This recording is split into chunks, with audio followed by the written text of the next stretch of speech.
Bonjour à tous. Ah, je m'entends, c'est super. Donc, je suis très contente d'être là pour vous parler de data dans la santé et du cloud. Je voudrais d'abord remercier tous les sponsors parce que c'est grâce à eux qu'on a ce type d'événement où on peut tous se retrouver et avoir des super confs. Donc, merci à eux. Et puis aussi, merci aux orgas qui sont bénévoles et qui nous organisent ce super événement. Ça peut arriver à n'importe qui, n'importe quand, de se retrouver à l'hôpital. Et moi, ça m'est arrivé là il y a un an. Ma fille, ça faisait de plus de 15 jours, elle était pas bien, fiévreuse, de la toux, vraiment peu d'énergie. On va voir le médecin qui dit non mais là la saturation en oxygène elle est vraiment trop faible, je vous envoie aux urgences. Aux urgences, prise en charge immédiatement, mise sous oxygène, et puis là les médecins font leur taf, ils posent un diagnostic, et donc ce qu'elle a c'est une pneumopathie à mycoplasme. Ok, qu'est-ce que c'est que ce truc-là en tant que parent, des noms un peu compliqués. Et donc là, en fait, vous imaginez le Covid, qui est un virus, avec les symptômes qu'on connaît, que tout le monde n'a pas les mêmes. Là, c'est exactement la même chose, le même type de symptômes, sauf que c'est une bactérie. Donc pour une bactérie, il suffit juste d'un antibiotique. Et donc là, après quelques jours d'antibiothérapie, ça allait mieux, et puis elle a pu sortir de l'hôpital. En sortant de l'hôpital, là, on me dit « Ah, mais est-ce que ça vous dirait, est-ce que ça serait possible de l'inclure dans un projet de recherche ?» Et là, moi, j'ai tout de suite dit oui. J'ai dit oui parce qu'en fait, c'est mon boulot. Donc, ça fait plus de 20 ans que je suis dans le médical, dans le produit, et que je travaille autour de la data de santé. Donc, vraiment, je leur ai dit oui tout de suite. J'ai commencé par faire de la recherche, moi aussi, et après, j'ai enchaîné avec... hop, je l'ai un petit peu. Vous m'entendez toujours? Ouais, super. J'ai enchaîné donc de la recherche, et puis après, dans des grands groupes, toujours dans le médical, dans des petits groupes, First PM, et puis j'ai monté CPO, etc. Et donc toujours est-il que là, moi, mon job maintenant, c'est d'accompagner justement les entreprises dans la santé pour faire des produits qui soient robustes, utiles, et qui respectent le réglementaire. Donc, cet exemple de la pneumopathie à mycoplasme, vous allez voir, je vais le dérouler et c'est super intéressant pour comprendre et le côté data, entreprise, comment on le gère, et le côté patient. Donc, la première chose, à quoi ça ressemble quand on me l'amène, c'est quelque chose comme... D'abord, la première chose, moi je me dis, mais ça vient d'où? Donc, ça vient d'où? Ça vient du fait que la HAS, la Haute Autorité de Santé, à un moment a dit, oulala, il y a une augmentation inhabituelle des infections respiratoires qui touche plus particulièrement les enfants et les jeunes adultes de moins de 40 ans. Il faut qu'on comprenne pourquoi. Et comprendre pourquoi, ça veut dire avoir de la data. Donc comment on fait pour avoir de la data? Et bien là, il va falloir récupérer cette data. Moi, en tant que parent, j'ai signé, évidemment, pour dire oui, oui, allez-y, on y va. Mais qu'est-ce que j'autorise quand je dis oui, allez-y, récupérer la donnée de mon enfant? Donc le cadre légal, quel est-il? On arrive, la base de tout, c'est le RGPD. Et donc le RGPD va apporter toute la partie réglementaire sur les données personnelles. Et donc ici, on tape des données personnelles, on va sur une catégorie bien particulière qui est la partie des données sensibles. Et dans les données sensibles, il y a les données de santé. Donc déjà, que dit le RGPD sur les données sensibles? Ce qu'il va dire, c'est qu'on a le droit de rien faire. Ce sont des données sensibles, il faut les protéger au maximum. Elles n'ont pas à sortir, à être partagées, etc. Sauf quelques exceptions. Et donc ces exceptions, quelles sont-ils? Il va y avoir déjà, si vous donnez votre consentement. Vous téléchargez une app, n'importe laquelle, et puis vous dites oui, oui, oui, oui, il y a tout là, ils vont récupérer vos données, même si ce sont des données de santé. C'est vous qui avez dit oui. Sauvegarde des intérêts vitaux. Vous allez aux urgences, ils vont essayer de récupérer toutes les données possibles pour vous soigner au mieux. D'accord? Médecin préventif, vous allez chez votre généraliste, évidemment qu'il a un dossier médical dans lequel il garde toutes les informations qui vous concernent, et il a le droit de le faire. Un motif d'intérêt public, donc déjà dans le RGPD, qui date avant le Covid, il y avait déjà en gros cette partie-là qui était déjà prévue. C'est pour ça que dès que le Covid est apparu, ils ont eu le droit d'aller récupérer de la donnée pour la traiter et puis pour l'analyser. Et enfin, il y a aussi l'utilisation à des fins de recherche scientifique, qui était là le cas dont je vous parle.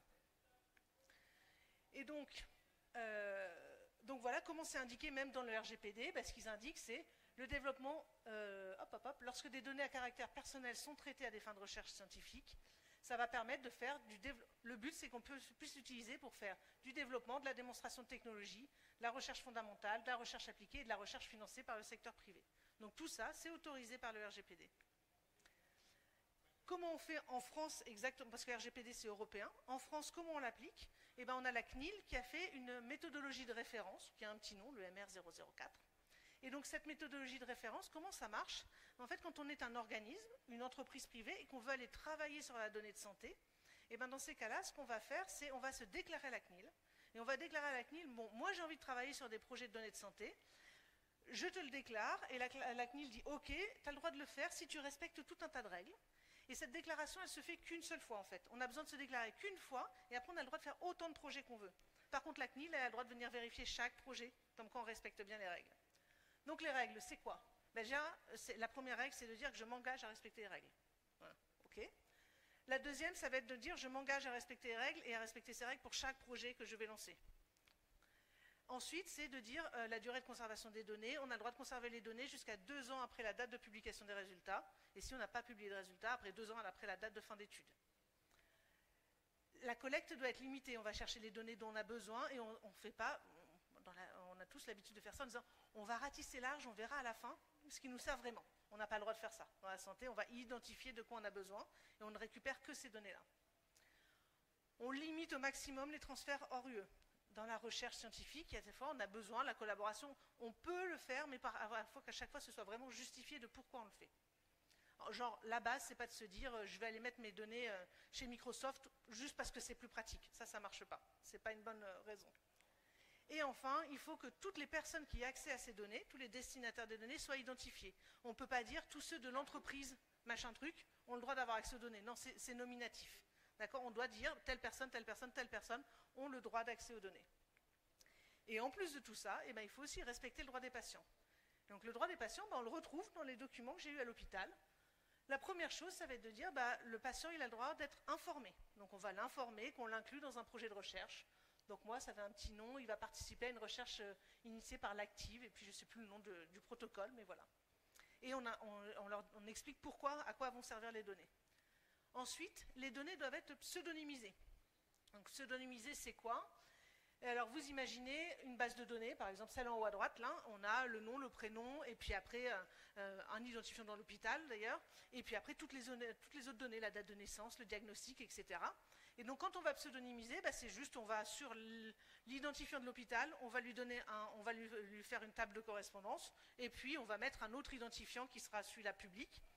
Et cette table de correspondance, elle ne reste que dans l'hôpital, donc c'est-à-dire que seul le producteur de la base de données peut faire la corrélation.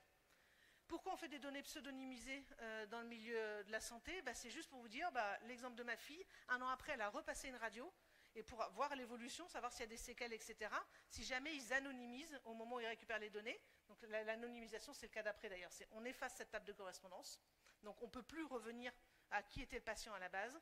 Si on a fait ça, on ne peut pas récolter de la donnée supplémentaire et compléter les dossiers médicaux. Donc c'est pour ça que très souvent c'est pseudonymisé. Et d'ailleurs, pseudonymiser veut dire RGPD, il y a tout un tas de règles, si vous anonymisez, vous en sortez. On s'en fiche, même si c'est de la donnée de santé, à partir du moment où elle est complètement anonymisée, vous n'avez pas besoin de suivre tout ça. Ensuite, évidemment, il faut assurer la sûreté, la sécurité des données.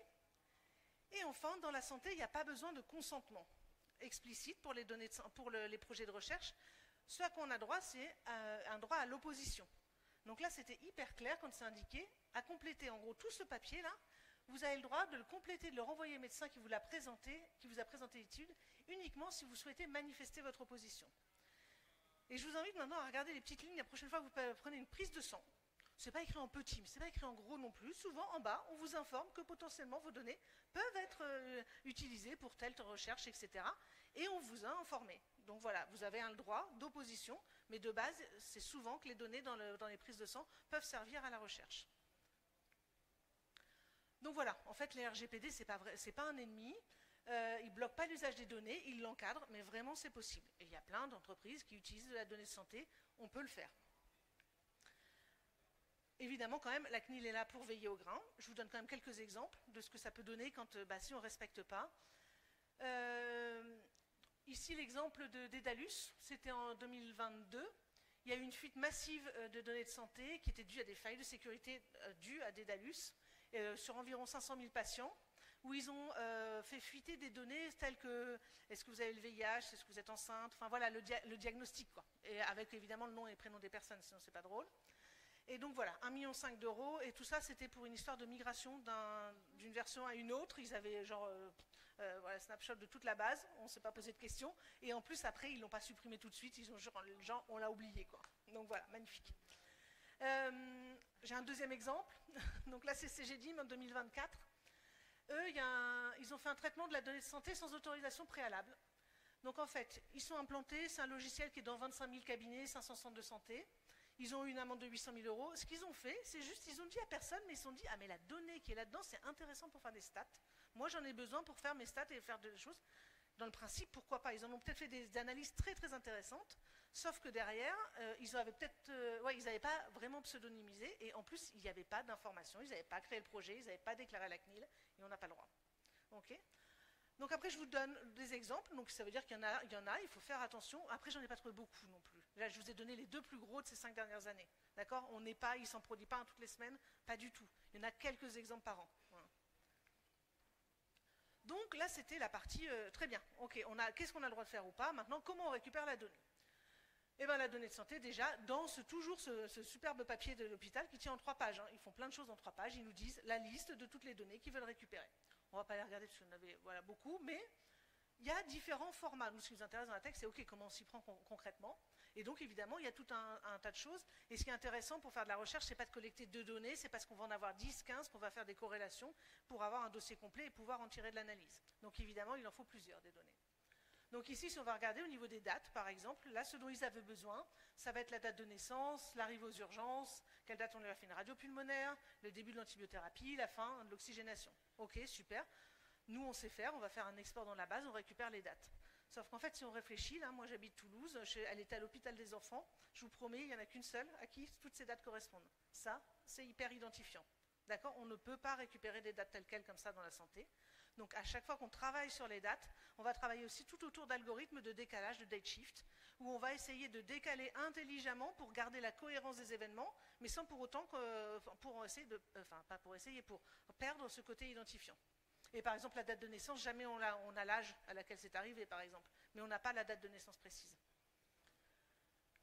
Qu'est-ce qu'il y a comme autre type de données? Liste. Alors liste, par exemple, là ici, ma fille, sa pneumopathie, là, on a besoin de savoir si elle fait de l'asthme ou pas. Ça fait partie des choses qu'on va aller demander. Et donc pour ça, il existe une classification, la classification internationale des maladies. Et puis vous imaginez bien, true, false, on fait une liste et puis on va récupérer ce qui est true ou false. On sait faire, c'est facile. Et donc ça c'est à Toulouse, très bien. Ah, à Bordeaux, ils ont décidé d'utiliser une autre classification parce qu'elle leur correspond un peu mieux dans la façon dont c'est présenté. Et puis si je vais à Paris, encore une autre. Vous imaginez, en fait, il y en a un certain nombre des classifications et de nomenclatures. Donc là, le job, quand on est dans la data dans la santé, c'est aussi énormément de faire des correspondances entre toutes ces possibilités de classer l'information. Des données au format numérique, les analyses de sang, ok, donc ça veut dire une valeur décimale, enfin entière, ou virgule, je perds mes mots. Et donc là, normalement, on sait faire, il n'y a pas de souci. Et en fait, là, il y a des difficultés sur les unités, ils ne sont pas encore tous mis d'accord. Et je vous promets que c'est vraiment des difficultés parce que le Ségur du numérique de la santé, en 2024, ils ont dû refaire une vague 1 bis parce qu'ils n'avaient pas réussi à se mettre, et on leur demande d'harmoniser les différents référentiels sur la nomenclature des mesures d'unité.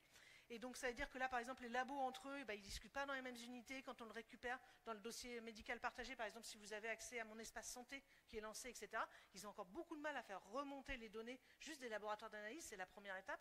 Pour l'instant, on les récupère plutôt en PDF, parce qu'un PDF c'est facile. Le récupérer la valeur, pour l'instant, ils n'y arrivent pas encore. Ils ne sont pas mis d'accord, etc., c'est pas simple. Et donc en 2025, on n'y est toujours pas non plus. Donc c'est pas si simple. Une radio, donc la partie imagerie. Là, ce qu'il faut se rendre compte avec les images, c'est que... ah oui, d'abord, je vous fais la petite interprétation. Ah, je vous ai spoilé. Donc voilà, on a la radio, ma fille, sa radio, je fais « Ah, et alors, bonne nouvelle, mauvaise nouvelle ?» On ne sait pas. Et donc ici, ce qu'il faut voir, c'est qu'il y a une sorte d'épaississement. Vous voyez, c'est un peu plus blanc sur le bas, et qui est significatif de la maladie. Donc, dans tout ce qui concerne l'imagerie, il y a des formats spécifiques. Là, c'est le format DICOM. Et avec des serveurs spécifiques. Donc ça veut dire qu'on a tout au niveau interopérabilité, enfin, tout est spécifique et il faut le redévelopper à chaque fois qu'on veut récupérer de l'information. Et puis avec une volumétrie qui fait que une échographie, c'est 30 MO, radio 100, on va jusqu'à de l'anapath. L'anapathologie, c'est quand on vous prélève un petit bout de cellule, donc par exemple sur la peau ou à l'intérieur, et puis qu'on va le regarder au microscope. Et en fait, le fait de le regarder au microscope, on le regarde x1, x2, x3, x100, x1000, et donc on a tout ce zoom qui fait qu'on a des images qui sont énormes. Et puis après, le plus gros, c'est la génomique. La génomique, c'est environ 150 gigas pour un patient. Ah oui, à chaque fois, ça c'est un examen. Et donc, si on veut récupérer 10 patients, on en est à déjà plus d'1 Tera. Et donc, on réfléchit à ce qu'on veut récupérer et comment on veut l'utiliser. Et enfin, le dernier exemple, ça va être celui des comptes rendus. Parce que je pense que vous l'avez déjà tous vu chez le médecin, là, et il est avec son dictaphone, et blablabla, blablabla. Et donc, ils nous font des superbes comptes rendus texte. On se retrouve avec des données telles que sur le plan respiratoire, oxygénothérapie jusqu'au 21,5 matin, antibiothérapie par éclair seul devant PCR mycoplasme positive, évolution favorable rapidement. Trop cool. L'information qui m'intéresse là-dedans, c'est de savoir l'évolution. Elle y est, il n'y a pas de souci. Donc là, on sait faire d'un point de vue de la tech, on peut faire plein de choses. On peut faire je sais pas moi, des expressions régulières, on peut mettre en place, il y a de l'IA maintenant qui marche très bien, etc. Je veux juste que vous vous rendiez compte que tout ça, c'est pas parce qu'on sait le faire que c'est comme ça que ça se passe. Ce qui se passe très très souvent, c'est qu'on a des personnes qui s'appellent des ARC, des attachés de recherche clinique, qui vont ouvrir le dossier patient, qui vont lire le fichier et qui vont compléter un formulaire à la main à côté. D'accord? Et ça, c'est quand ils ont de la chance, parce que ça veut dire qu'ils ont des financements pour financer quelqu'un pour le faire, sinon ce sont les médecins qui le font. Quand ils veulent faire de la recherche vraiment, ils vont réouvrir les dossiers patients et ils vont aller, eux, manuellement, structurer l'information, parce que cette information, pour l'instant, la structuration des comptes rendus, tout le monde veut en faire, tout le monde trouve ça utile, mais pour l'instant, on n'y est pas encore.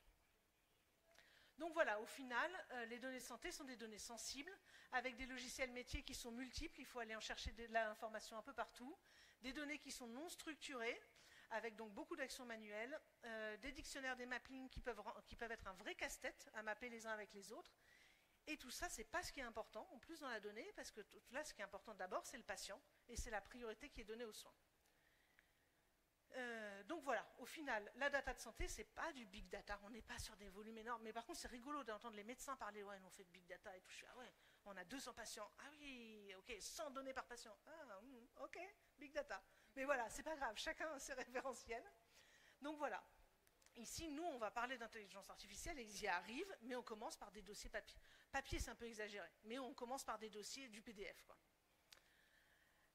Maintenant, j'aimerais bien juste prendre, ça c'est un audio de 3 minutes, d'accord, qui représente une consultation médicale en oncologie, parce que moi j'ai travaillé aussi dans le milieu de la radiothérapie pour le traitement des cancers, et avec une équipe de nanas en UX, on a fait tout un travail autour du design et de définir ce que c'est qu'un scénario de consultation. Et je voudrais vous en faire profiter pour que vous puissiez vous mettre à la place du médecin. D'accord? Là, le but ici, c'est de se dire, ok, je suis un médecin qui doit soigner et qui aimerait récupérer de la data pour faire de la santé, pour faire de la recherche, etc. Donc là, vraiment, mon but, c'est de vous faire partager ça sur la santé. Et donc, je le lance et ça dure 3 minutes.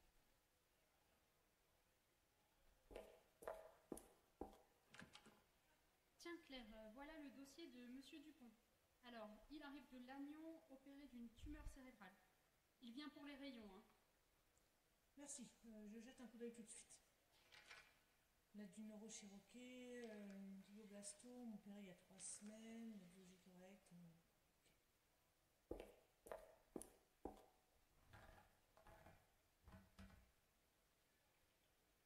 Donc, il faut que j'ouvre le dossier de Monsieur Dupont, les documents qui ont été scannés, que j'aille rechercher l'ARCP, et aussi l'imagine, encore un autre logiciel. Ok, c'est clair, protocole standard, 50 degrés, 4 fractions. Je crée le dossier, le diagnostic. Ok, bon bah tout est bon. Monsieur Dupont, bonjour. Bonjour docteur. Bonjour. Entrez, je vous en prie. Vous pouvez vous installer là et monsieur, bien sûr, vous pouvez rester avec. Alors, racontez-moi un peu ce qui vous est arrivé. C'était en janvier. J'ai commencé à avoir mal à la tête et avoir du mal à parler. Mon médecin m'a envoyé à Lannion et là, ils ont vu la tumeur. Je vois, ok, je note. Quelques questions pour bien compléter votre dossier. Alors d'abord, qui vous a orienté ici? Le neurologue, le docteur Karadec. Et quel est votre âge, s'il vous plaît? 56 ans. Vous êtes marié, vous avez des enfants? Oui, 2, mon fils est là. Et vous travaillez toujours? Oui, dans la logistique. Est-ce que vous avez des traitements en cours ou des médicaments que vous prenez régulièrement? Juste du paracétamol depuis l'opération. Oui? Ah, des congés? Ok, je vais les prendre du 15 au 22. Oui, vas-y, tu peux bloquer, merci.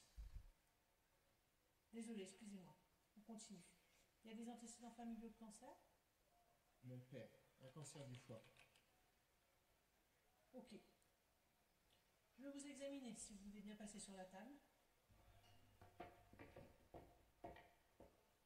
Allez-y, levez les bras, suivez mon doigt, fermez les yeux.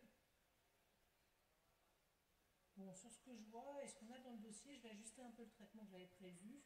Ça sera un traitement en 6 séances et ça vous permettra de bien tolérer les doses. D'accord. Donc, vous voyez ici, c'est la zone où on va concentrer les rayons. Ça sera une séance par semaine pendant 6 semaines. C'est sans douleur, mais vous pouvez être fatigué. Il y aura peut-être quelques troubles de la mémoire parfois, mais on va suivre ça de très près. Et quand commencera le traitement? Le traitement commencera la semaine prochaine. Bon, je vais dicter mon compte rendu maintenant. Ça va prendre juste 1 minute. Monsieur Dupont, 56 ans, glioblastome temporopariétal droit, opéré à l'agnon, traitement adjuvant par radiothérapie, 6 séances de 8,3 degrés, pas d'antécédent particulier, bonne compréhension, l'office est d'être présent. Ordonnance d'arrêt, bon de transport, voilà, tout y est. Je vous laisse voir avec la secrétaire pour les rendez-vous et récupérer tous les papiers. Bon courage à vous, on se revoit très bientôt. Merci, docteur. Merci. Au revoir, docteur. Donc voilà, on est sur une consultation, 20 minutes, un temps raisonnable d'ailleurs. Hein, les consultations ça c'était une consultation de démarrage pour un traitement. Les consultations de suivi pendant le traitement sont plus courtes, hein, elles sont de 10 minutes. Il faut se rendre compte que là, il utilise à peu près plus d'une dizaine de logiciels pour réussir à faire ça, pour avoir toutes les informations ou transmettre les informations que lui, il a besoin de transmettre. Et en moyenne, un médecin est interrompu toutes les 10 minutes en consultation. Donc, avec tout ça, il faut quand même réussir à se dire qu'il est présent pour le soin et qu'on a besoin de récupérer de la donnée pour pouvoir soigner mieux. Et il faut faire avec cette réalité-là dans le médical. Donc voilà, je vous ai posé le décor. Ok, on est dans les hôpitaux, on a les médecins qui ont de la donnée. Qu'est-ce qu'on en fait de cette donnée? Déjà, ce qu'il faut se rendre compte, c'est on se retrouve là maintenant, hein, on arrive sur la partie technique. Et on a deux mondes qui ne parlent pas le même langage, en fait. On a les techs, l'IT, qui va dire « Non, mais moi, je veux scaler, vous commencez à avoir plein de données, plein de serveurs, etc. On va aller dans le cloud, hein, on va un peu rationaliser tout ça, parce que c'est immaintenable en interne. » Et puis on a les équipes de santé, le médical qui fait « Ouh là là, moi je veux continuer à maîtriser, je veux savoir où sont mes données, je ne suis pas forcément pour. » Okay, donc comment on fait pour vivre avec tout ça? Eh bien, il y a le concept d'hébergeur de données de santé. Donc, la première question que je pose, c'est qu'est-ce qui se passe quand j'héberge mes données de santé et qu'est-ce qui se passe quand quelqu'un d'autre les héberge pour moi?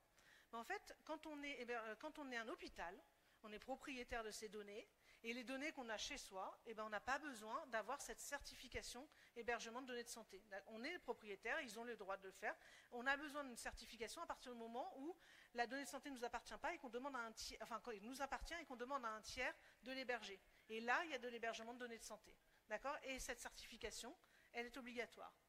Donc, qu'est-ce que c'est que cette certification? En fait, il y a la version 1 du HDS, elle était en 6 périmètres. J'ai gardé les 6 périmètres pour que vous puissiez voir. Et après, je vous dis ce que c'est que la version 2 qui est sortie en 2024. Donc déjà, c'est les locaux. Ça veut dire un accès sécurisé à des locaux. On gère les incendies, voilà, surveillance 24/24, les badges d'accès, etc. On a physiquement l'infrastructure physique. Ensuite, il va y avoir les serveurs. Et donc, ce sont des serveurs qui sont tracés, qui sont maintenus. On sait ce qu'on fait du matériel. Et donc oui, dans le côté tracé, c'est aussi, ça veut dire que si ils sont plus en usage, ils sont détruits. On s'assure de la destruction du matériel. Il y a l'infrastructure virtuelle avec tout ce qui est container. Et donc il faut pouvoir maintenir, rendre bien isolé, etc., comme on sait bien faire des containers.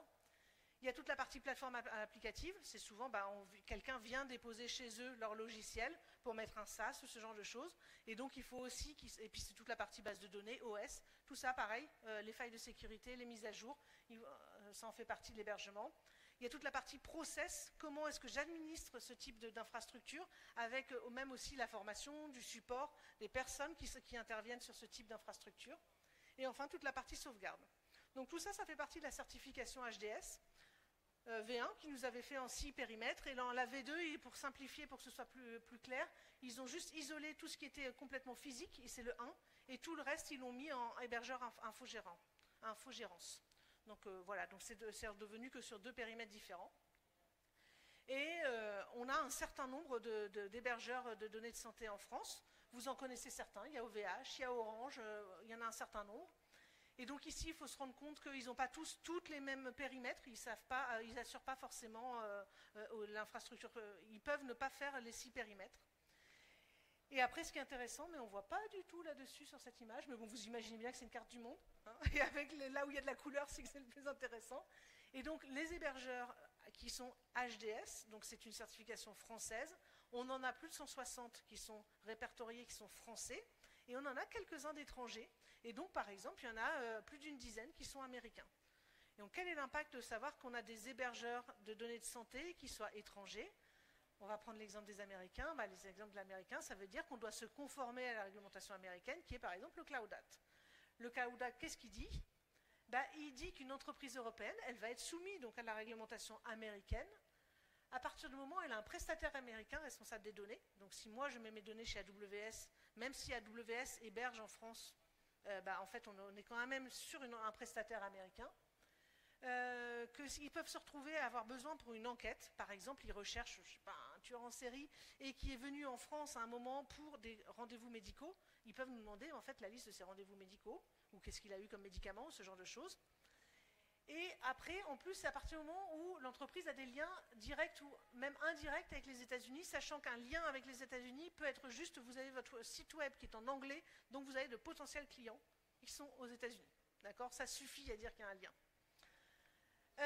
Donc voilà, au final, le Cloud Act peut s'appliquer même sans présence physique aux États-Unis, c'est-à-dire qu'ils ont leurs hébergements, eux, qui sont physiquement en Europe ou en France, et on doit quand même se conforter au Cloud Act. Alors après, en toute transparence, pour l'instant, il y a un Microsoft, une fois, à qui on a demandé des données sur un HDS, et Microsoft a refusé, et donc le gouvernement, enfin voilà, le CEO, je ne sais pas qui enquêtait, n'a pas eu les données, mais c'est la seule fois où ça a été remonté. En fait, en vrai, on n'en sait rien, d'accord? Il faudrait qu'ils nous le disent, et ça, je ne suis pas sûre qu'on soit au courant. Mais pour l'instant, en tout cas, il n'y a jamais eu quoi que ce soit qui a été dévoilé à ce sujet-là, mais ça reste un énorme risque. Sachant que, après, suivant les législations, si on va voir côté, par exemple, Canada, ils ont la possibilité, mais ce n'est pas obligatoire, l'entreprise a le droit de dire non, alors qu'aux États-Unis, on n'a pas le droit de dire non. En Chine, par contre, ils ont exactement la même chose. Aussi, si on est hébergé en Chine, si on a un prestataire chinois, on doit leur fournir de la donnée s'ils la demandent. Donc voilà, ça dépend des pays. Donc voilà, ici, maintenant, c'est le paradoxe du cloud, en fait. Il est plus sécurisé qu'un hôpital, quand même, mais par contre, il fait plus peur. Et il y a tout, voilà. Alors, je voudrais vous donner un exemple d'une base de données française. Donc là, je vais vous parler du Health Data Hub. Le Health Data Hub, c'est un organisme français qui a pour vocation de mettre à disposition des chercheurs, des entreprises, des personnes qui veulent faire de la recherche sur de la donnée de santé, une grosse base de données. C'est même l'une des plus grosses bases de données au monde de données de santé. Il y a toute la population française depuis 10 ans dedans, d'accord? Et donc dedans, qu'est-ce qu'on va retrouver? On va retrouver 3 types de données. La CNAM, c'est quand vous allez chez votre médecin généraliste, si vous n'avez pas votre carte vitale, vous le verrez mieux, vous vous retrouvez avec la feuille de soins, et dans la feuille de soins, il met 2-3 trucs en bas, là, sont des codes d'actes. En fait, si vous avez fait une consultation simple, il écrit CS, 30 €.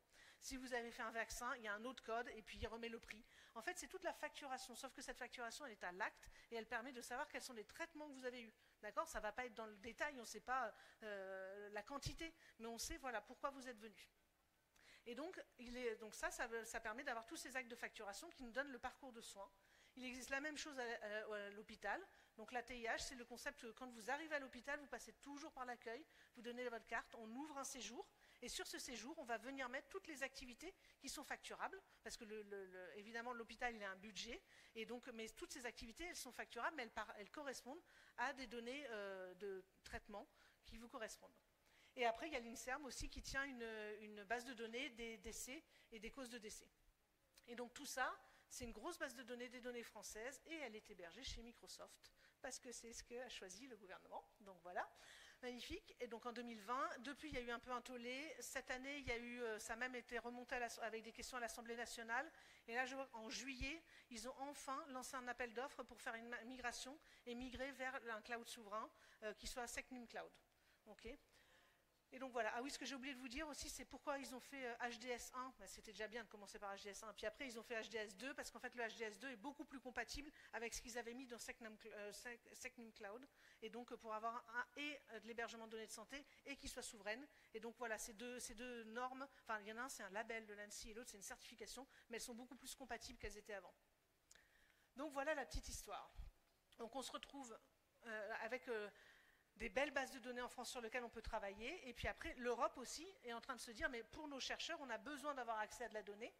Et donc cet accès à de la donnée de santé, pour ça, ils ont mis en place le HDS, qui n'a pas de rapport avec l'autre HDS de l'autre côté, hébergement de données de santé. Hébergement de données de santé, c'est juste une certification. Le HDS, ça veut dire European Health Data, oui, je l'ai fait afficher, European Health Data Space. Et donc là, le concept, c'est de se dire que ça serait bien d'avoir de la donnée de santé qui viennent de toute l'Europe, parce qu'en fait, il faut se rendre compte que quand on travaille sur une maladie, par exemple, bah, si elle est un peu rare, on va aller chercher 2 patients dans un hôpital, 3 dans un autre, etc. Avant d'avoir de la donnée représentative, bah, c'est compliqué. Donc là, l'avoir de toute l'Europe, c'est vraiment plus intéressant. Et donc ce qu'ils sont en train de mettre en place, ça date de cette année, ça a été signé, le règlement européen a été signé cette année. Et donc ici, c'est donc si on a quelqu'un qui est un utilisateur de données, qui est un organisme, une entreprise, il va pouvoir demander à l'Europe, à une entité européenne qui va être le Health Data Access Body, j'aurai besoin de ces données de santé, et là, cet organisme européen va aller voir les prestataires de soins, les hôpitaux, en leur disant, eh ben, vous devez fournir de la donnée parce qu'on en a besoin pour la recherche, et vous mettez ça dans un espace sécurisé auquel vous poussez, eux ils viennent voir et ils travaillent là-dedans. Donc ça, c'est un énorme projet qui va permettre de vraiment améliorer toute la côté aussi interopérabilité, par exemple les problèmes d'unité, et puis qui va permettre aussi pour les patients de plus facilement se faire soigner d'un pays à l'autre en Europe. Donc ça, c'est vraiment top. Mais évidemment, vous imaginez bien que par exemple pour la collecte de données, vu toutes les difficultés que je vous ai listées tout à l'heure, bah, les hôpitaux, ça va être encore compliqué. Et puis après, il y a toute la partie ici, la donnée, elle a en tant que telle, on ne la paye pas, mais la donnée, à partir du moment où elle est enrichie, etc., elle a quand même une certaine valeur. Et donc, il y a tout le coût de cette donnée qui est encore en cours de discussion et qui n'est pas encore clair dans ce projet-là. Et pour que vous puissiez vous rendre compte, par exemple, une radio, c'est à peu près 10 €, sauf qu'un dossier médical d'un patient avec une maladie rare, c'est 1 000 €. Okay, donc, à un moment, comment est-ce qu'on met ces chiffres-là? Et pour pas que vous ayez d'idée, en Europe, on n'a pas le droit de vendre son rein ou ce genre de choses, et on n'a pas le droit non plus de vendre ses propres données personnelles, donc vous ne pouvez pas faire d'argent avec. Voilà. Et donc, si ce côté cloud, etc., nous pose un problème, ben en fait, il y a quand même d'autres alternatives. Et il y a le federated learning. Le federated learning, l'idée, c'est de se dire, en fait, dans le cloud, on a l'algo, les données restent localisées dans les hôpitaux, et on va les faire tourner sur les données qui sont dans les hôpitaux. Donc, c'est-à-dire que là, on va avoir un nœud central, un serveur central, qui va aller envoyer les algos, qui vont s'entraîner localement, qui vont remonter tous les modèles et leurs pondérations, et à partir de ça, on fait un modèle sans avoir fait bouger les données. Si ça vous intéresse, surtout sur la partie, parce qu'après, comment on agrège les données, c'est pondéré, il y a plein de choses, c'est très mathématique. Si ça vous intéresse, surtout, n'hésitez pas à les creuser, mais je ne suis pas la bonne personne qui pose des questions. Et donc, un des exemples, c'est par exemple ici, c'est Okin. Okin, c'est une start-up française très réputée dans l'IA médical. Et c'est en 2019, je crois, qu'ils ont lancé et c'est le premier projet réussi français de Federated Learning. C'était pour les femmes qui avaient un cancer du sein. Et le but, c'était de réussir à prédire si la chimiothérapie qu'on allait leur prescrire allait être efficace ou pas pour elles. Et donc, en fonction de toutes ces images, donc là qui sont des images d'anapath, vous savez, les fameuses où on prélève et puis gros zoom, donc qui font une certaine taille, la 10 gigas par image, et ben on les a laissés dans les hôpitaux, on a envoyé les algos, ils ont fait remonter, maintenant ils ont un algorithme prédictif qui permet de dire si ça va être le bon traitement ou pas pour ces femmes. Donc c'est plutôt cool. Voilà, il existe aussi des alternatives où on utilise le cloud et on fait attention à sa donnée de santé aussi. Hop, j'étais trop vite. Et donc, je pourrais presque m'arrêter là sur ma conf. Et après, hop, j'ai oublié d'appuyer sur le bouton. Donc, je ne saurais pas combien de temps il me reste, c'est ma faute. Et donc, je pourrais m'arrêter là, mais j'avais encore une dernière chose que je voulais vous présenter. Et vous allez voir, ça dure juste 1 minute.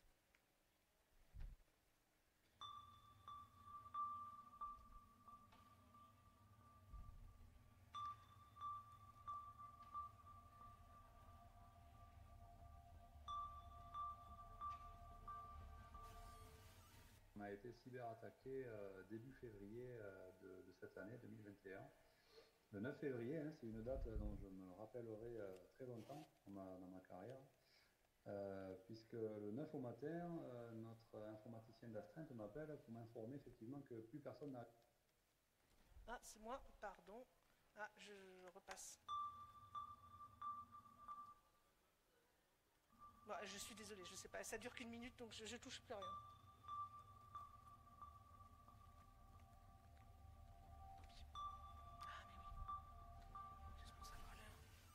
On a été cyberattaqué début février de cette année 2021. Le 9 février, hein, c'est une date dont je me rappellerai très longtemps dans ma carrière, puisque le 9 au matin, notre informaticien d'astreinte m'appelle pour m'informer effectivement que plus personne n'arrivait à se connecter sur les postes de travail. Donc du coup, très rapidement, on essaye de regarder l'ampleur de cette attaque. Et donc là, c'est le chaos total, hein, c'est le néant. J'ai pas forcément de termes pour indiquer la nature de ce qu'on ressent à ce moment-là. On a l'impression d'être isolé, d'être seul au monde. Donc voilà, cyberattaque de Dax, qui se passe... comment ça se passe? En fait, 22h, il y a des hackers qui prennent le contrôle d'une faille, et à partir de là, minuit, ça y est, c'est parti, ils déploient leur ransomware. Et puis on se retrouve avec un blackout à partir de 2h du mat. Donc ça veut dire qu'il n'y a plus de logiciel métier, les écrans sont noirs, il n'y a plus de téléphone en interne. Il y a 15 patients aux urgences. Et donc comment je fais pour les prendre en charge? Et donc tout ça, très vite, ça s'enchaîne. À 3h du mat, ils coupent tous les accès Internet en se disant « Waouh, en fait, il faut qu'on stoppe ». Là, l'hôpital donc, perd maintenant toute communication interne et externe. Dans la matinée, ils commencent...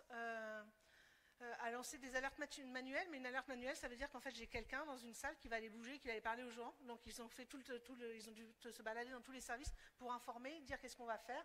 Et donc à partir de l'après-midi, ils ont lancé leur cellule de crise qui réunissait la direction, les soignants, les cadres. 2 jours après, le lendemain, ils ont pu faire l'annonce officielle. Toutes les opérations, sauf les urgences vitales, ont été déprogrammées. Le centre de vaccination contre le Covid, évidemment, est fermé. Et donc, le 13 février, ils ont éradiqué le malware. Et donc, 1 an après, et c'est un retour à la normale, il leur a fallu 1 an. Pourquoi est-ce qu'il leur a fallu 1 an? Parce qu'en fait, qu'est-ce qui s'est passé? Dans les soins critiques, le bloc opératoire est fermé. La radiothérapie est arrêtée pendant des semaines avant de pouvoir le récupérer. Donc, c'est-à-dire que les gens sont redispatchés. Et sachant que la radiothérapie, c'est en fait, vous y allez 10 minutes par jour. Okay, donc si vous êtes... souvent, déjà, les gens sont un peu loin. Ils peuvent être à une demi-heure. Là, on a pu leur rajouter 1 heure, 1 heure et demie de trajet par jour. Le laboratoire est paralysé. Dans un laboratoire, tout se fait par l'informatique. Vous avez déjà les codes barres. C'est le premier truc qu'on vous imprime. Il vous faut les codes barres. Si vous n'avez pas de logiciel, vous n'avez pas de code barre.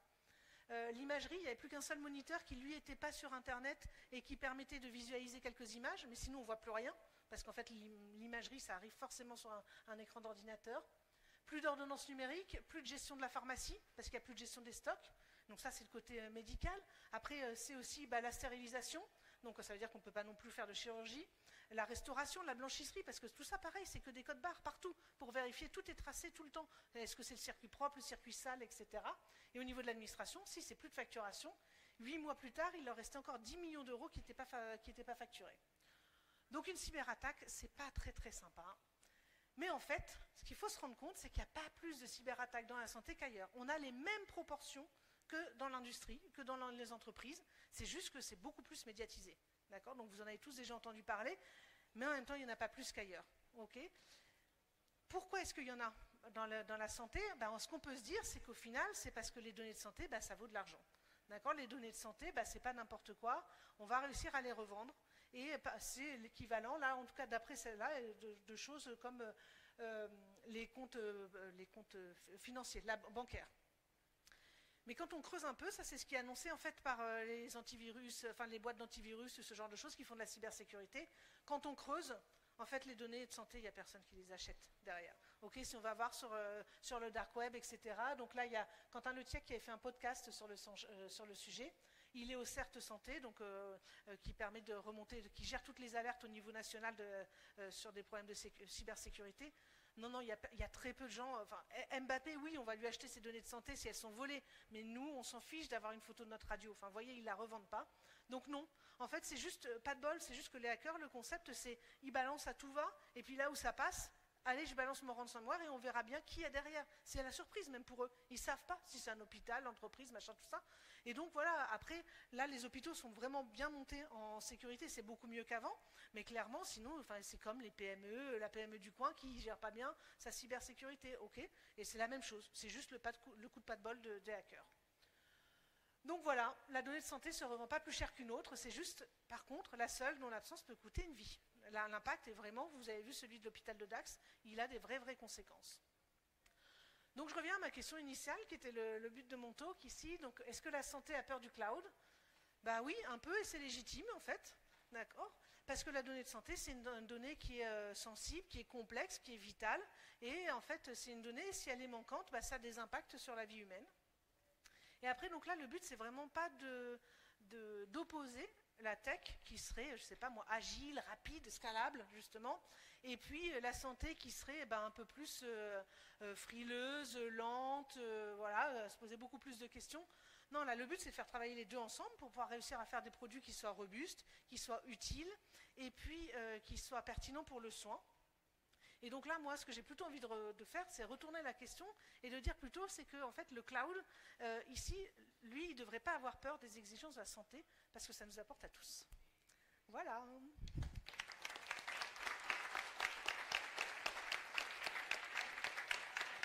va voir ça. Ouais. Il reste 5 minutes. Si vous avez Super. une question.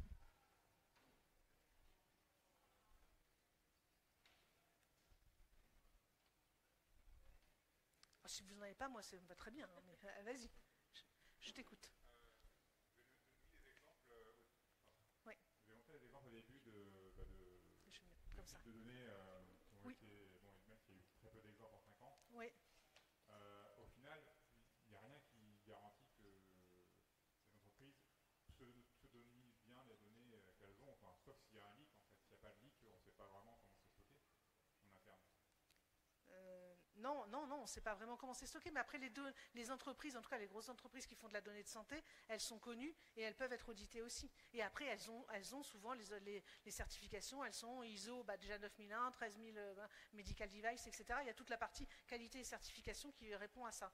Et après, il y a tous ceux qui l'utilisent en fait. Il faut se rendre compte que oui, on peut ne pas l'utiliser, mais par exemple, quand on va poser la question à Doctolib, on va lui dire mais vous êtes hébergé où? Et si il répond je suis hébergé aux US, il y a plein de monde qui ne vont pas juste pas le prendre. D'accord? Donc moi en tout cas, en tant que éditrice de logiciels dans la santé, la première question à chaque fois des hôpitaux et des patients, c'est où sont les données? Et on doit leur répondre sur un cloud souverain, c'est géré par machin. Et donc ça aussi par ce qui est demandé par nos clients, qu'on est aussi obligé de respecter les certifications, voilà, la réglementation. D'autres questions?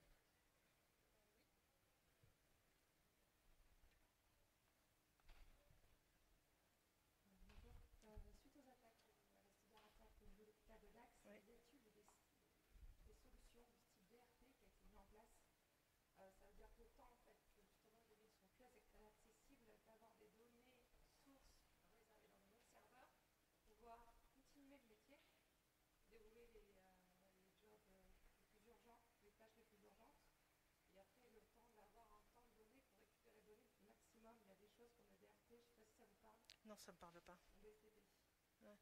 Mais Les business, de continuité. oui, le plan de continuité le plan de continuité. Alors, il y en a des plans de continuité qui sont mis en place, et il n'y a pas que pour cela, en fait. Ils en ont pas que pour les hôpitaux, en tout cas, des plans de continuité, ils en ont dans différents domaines, et dans les cyberattaques, mais aussi si, je ne sais pas moi, il y a une intrusion, il y a de l'attaque, du terrorisme, tout ce qu'on veut. Donc oui, ils le travaillent.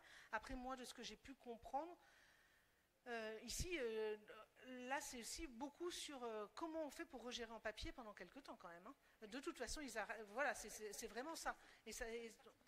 Et voilà, et ça fait partie du. Et puis après, ce qu'ils se sont rendus compte aussi, c'est que là, ce qui était les appuis qu'ils ont pu avoir, c'est sur aussi les personnes plus âgées dans l'entreprise qui avaient connu du monde sans le numérique. En fait, et qui sont revenus beaucoup plus vite sur des réflexes de en fait je sais comment faire même si j'ai pas la tablette alors que les jeunes n'avaient pas connu ça et donc ça a été plus long l'adaptation, mais oui ils ont des plans et après lesquels ils sont j'en sais rien, je peux pas en dire plus. Oui.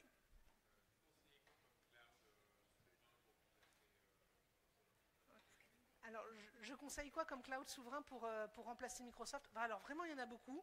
Ils n'ont pas tous les mêmes certifications. Et moi, je connais plus les Toulousains, par exemple. Je sais qu'il y a le MIPI qui est sur Toulouse, qui fait des choses très bien.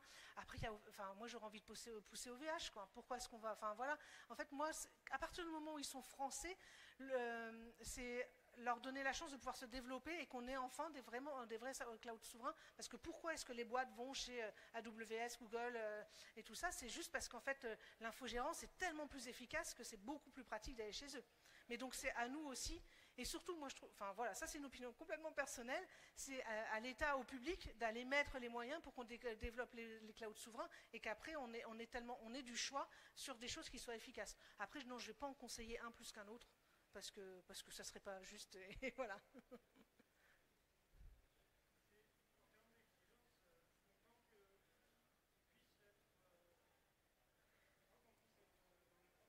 Certaines exigences vis-à-vis d'une administration publique style un hôpital pour qu'il aille sur un cloud souverain français. Ouais.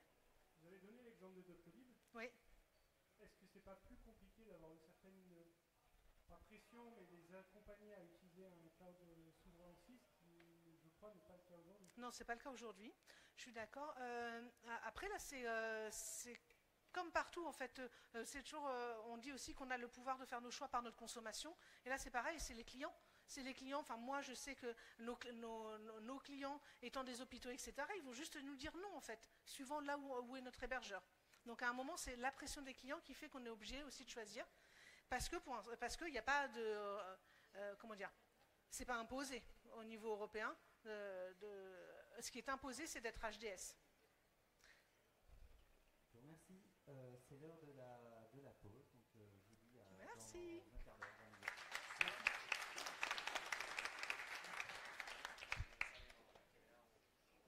Je vais débrancher ça. Merci beaucoup. Oui, c'est ce que je cherchais tout